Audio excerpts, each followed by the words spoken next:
Hey guys, good morning. Mark, Vinciguerra Custom Shop Guitars. Man, listen, it's a week of fakes. I'm not faking. I'm not posing. Well, I might be posing as something. Don't know. Posing as a younger dude. Posing that I'm not sick of coronavirus. Anyway, but anyway, this is about guitars. Dude, we've got, believe it or not, Taylor or Chaylor. We had our Ibanez yesterday, or Chibanez, excuse me, Chibanez.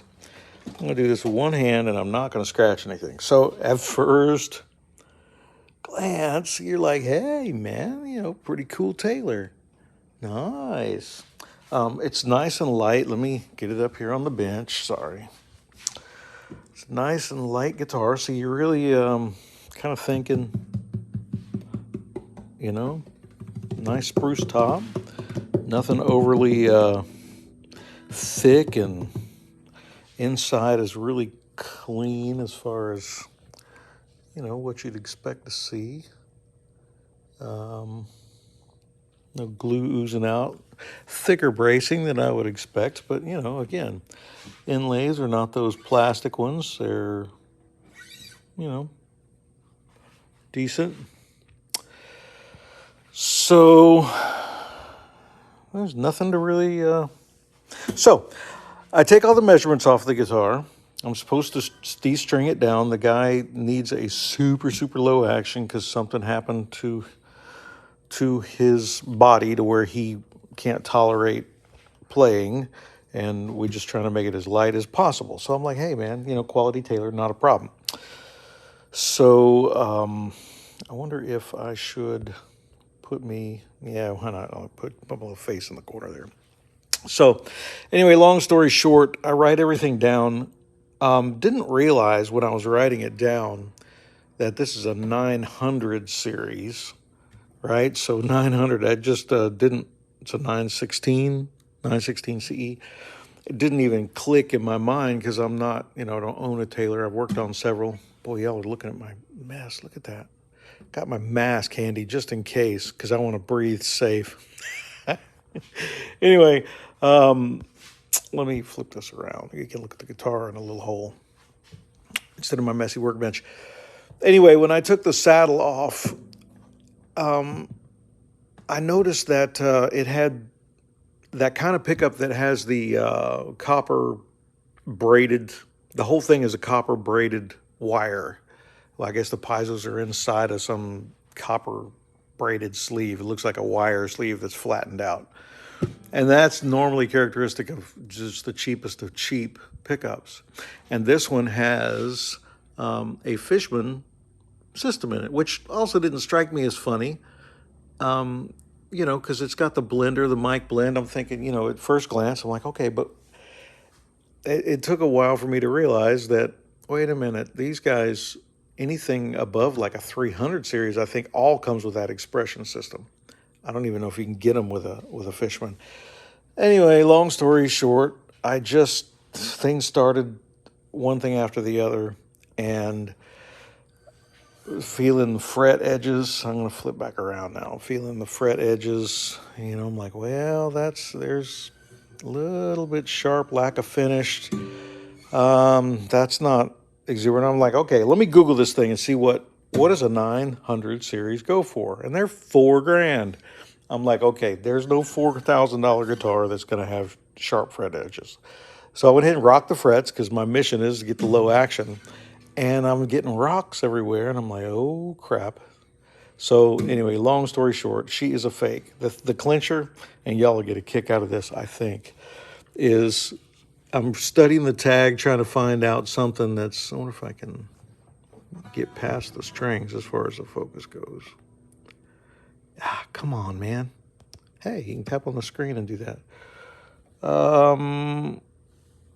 Yeah, I got to hold it back. But if you look where it says Robert Taylor, which I don't know, I think he goes by Bob, but notice that Robert and Taylor are sharing a T. I got a really good kick out of that. Robert Taylor. He doesn't even, it's not even two words. It's one word with one T in the middle. I'm thinking, okay. And then I started checking spelling. Is it really Taylor or is it Taylor? But it's spelled right. So anyway, she's as fake as she can be. But actually, the quality of this thing is, it's not bad. Like the Ibanez that I had in here, the Jim, which unfortunately the same guy owns both of these. I didn't ask him what he paid for this one. I won't tell you what he paid for the Jim because I found it on AliExpress or Alibaba Express or whatever that.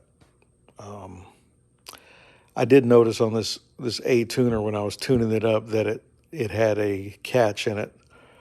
Now I see that they're just cheapies with that. I want to peel that off, but I don't. Yeah, I just don't want to mess with it. But anyway, I set it up for the guy. It's set up pretty decent. Sounds reasonable, except the pickup. The microphone. Matter of fact, let me see if I can't bruise something here. The microphone is here.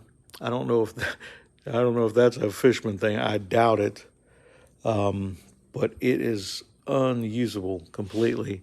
It's horrible. There is a mic element in there, but I'm sure that's $2.98. And yes, I put the date on the batteries when I put them in there. But anyway, fellers and fellets. Also, one thing is the guy is getting some weird stuff going on, like I said, with his body, and his hands are just like hypersensitive to things. And this fingerboard, I'm quite certain it's not ebony.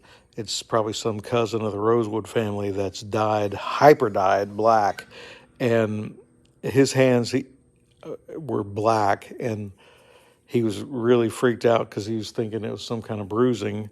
And now at least I get to report to him that, hey, after 10 minutes of playing it, most of the dye came off of my fingers too. So at least it's not as bad now. But anyway, that's my story. I just want to make a short little video on that. Buyer beware. This thing looks absolutely stunning. There's nothing that you would just say, oh, that ain't a Taylor. I mean, I just wasn't thinking about model numbers. Actually, the finish looks good. There's not one thing that sticks out quality-wise that says, whoop, that's a fake. When I pulled the Jim out, I just covered that up with my hand.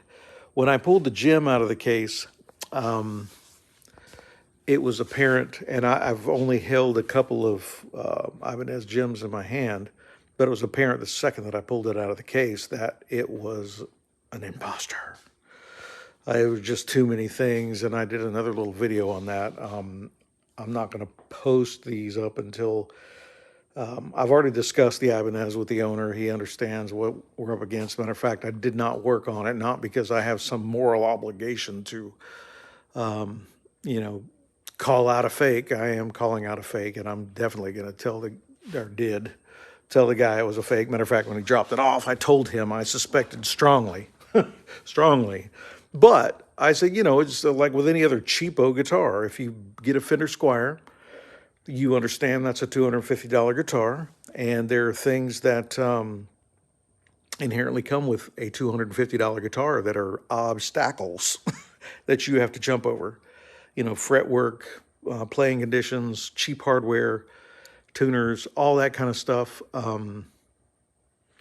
That's on all of them. So I'm like, hey, if this is a Fender Squier, I can set up a Fender Squier. I know what I'm working around. So I said, let me kind of do the neck whisperer thing, but I didn't even end up changing the strings on it. The tremolo is so whacked out on it. No, it would need a new tremolo to begin with. And even the cheap licensed by Floyd Rose, the all parts cheapo bridge, those are $100. So, I mean, to dump $100 more into a guitar like that, and I'm sure that tremolo, I've got one sitting over there. I'm gonna pull it out and see. This one had so much play. Here I am talking about the Ibanez on the Taylor video. I guess it's all a Chibson, Chinder, Chibanez, Chaylor. I don't know how many more we can come up with. As long as they don't do any Vinciguerras. Boy. You know what I'm saying? But anyway, the tremolo arm in these cheaper ones, even all the cheapo, I can't think of, well, like when Kramer, back in the 80s, Kramer flooded the market with $300 Floyd Rose license to buy things. And they were a pain in the butt. I mean, they were a pain in the butt, but you could work and work and work and get them and, make them do what you need to do. You still got to tune every 3 songs, but you can make them, comply.